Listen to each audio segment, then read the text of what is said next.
ஆளப்படும் இஸ்லாமிய சமூகத்தை ஆளும் சமூகமாக மாற்ற வேண்டும் என்பதற்காகத்தான் வாழ்வுரிமை சாசனத்தை வழங்கினார் பாபா. அறந்தாங்கிங்கிறது 82,000 முஸ்லிம் வாக்காளர்கள் கொண்ட தொகுதி. அரவாக்குறிச்சி முஸ்லிம் பெல்ட். ராமநாதபுரம் என்ன தொகுதிப்பா? முஸ்லிம்கள் தொகுதி. தேவிப்பட்டினம், சித்தார்கோட்டை, அத்தியூத்து, அண்டக்குளம், பணக்குளம், வானூர், சின்ன கடத்தரு, இந்த 7 ஊரும் சேர்ந்து கிட்டத்தட்ட 79,000 பேர் வாக்காளர்கள். என்னமோ 80,000 வாக்காளர்கள் உள்ள தொகுதியா பாருங்க.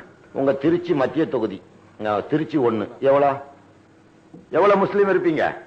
நீங்க எல்லாம் சேர்ந்து ஒரு ஆளை நிறுத்தியிருந்தா வேற முஸ்லீம்கள் ஒட்டுமொத்தமா ஒரே ஆளுக்கு போட்டிருந்தீங்கன்னா வேற யாராவது ஜெயிக்க முடியுமா?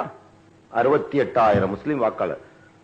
மதுரை மத்திய தொகுதி, கோவை மேற்கு, வாணியம்பாடி, ஆம்பூர், கிருஷ்ணகிரி, அம்மாப்பேட்டை, பாபநாசம், கடலாடி 90,000 வாக்காளர்கள் கொண்ட கடலாடி, இளையாங்குடி 86,000 வாக்காளர்கள் கொண்ட முஸ்லிம் வாக்காளர்கள்.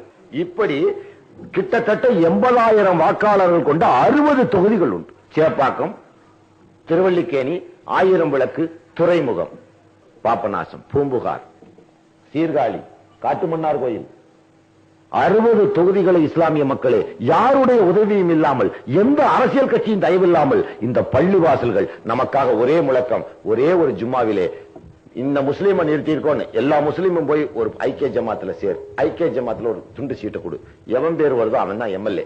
60 எம்எல்ஏ தேர்ந்தெடு. இந்த 60 தொகுதிகளில் முஸ்லீம்கள் முஸ்லீமை நிறுத்தும் ஐக்கிய ஜமாத் நிறுத்தும் வேட்பாளருக்கே வாக்களியுங்கள்.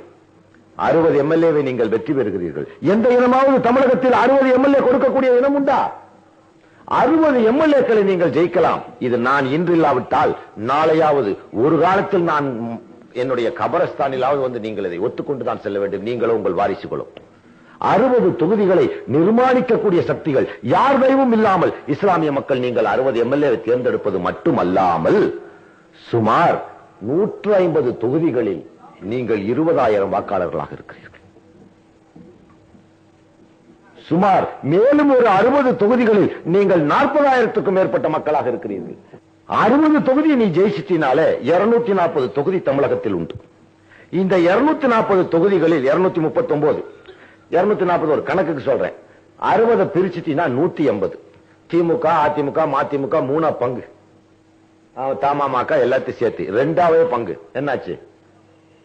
180 2 பங்குனாத்தா 90 சீட்டு தான் ஒரு ஆளுங்கட்சி ஜெயிக்க முடியும். இந்த 90 சீட்டை உள்ளவன் நீ 60 பேர் சொல்றவன் தான் சீஃப் மினிஸ்டர். ஒரு வருஷம் இவனுக்கு கொடு, ஒரு வருஷம் மதிமுக காரனு கொடு, ஒரு வருஷம் திமுக காரனு கொடு, ஒரு வருஷம் அதிமுக காரனு கொடு, ஒரு வருஷம் எங்களை விடுறான்னு நீ வரலாம்.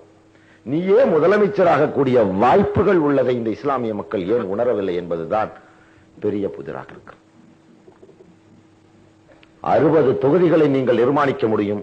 இது விஞ்ஞான பூர்வமான ஆதாரம், சரித்திரபூர்வமான ஆதாரம். 60 தொகுதியின் வாக்காளர் நான் ஒரு நூலாவே இதை தொகுத்து இன்ஷா அல்லாஹ் சீக்கிரம் வெளியிட்டு காட்டுறேன்.